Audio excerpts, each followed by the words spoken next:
Kampionati në ligën e parë të futbollit për vajza vazhdon nesër me ndeshjet e javës së 22 sezonale.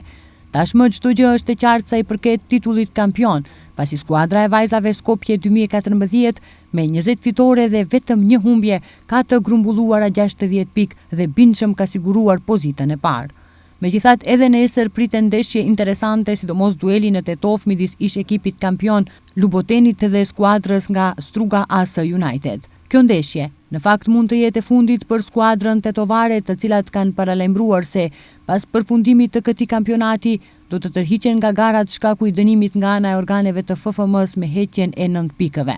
Ndeshja e Luboteni AS United luhet në terrenin e qendrës sportive në Tetov me fillim në ora 17. Me që sa i përket rënditjes janë zgjedhur të gjitha dilemat, të gjitha skuadrat nesër pritet të luajnë pa ndonjë ngarkesë të veçantë.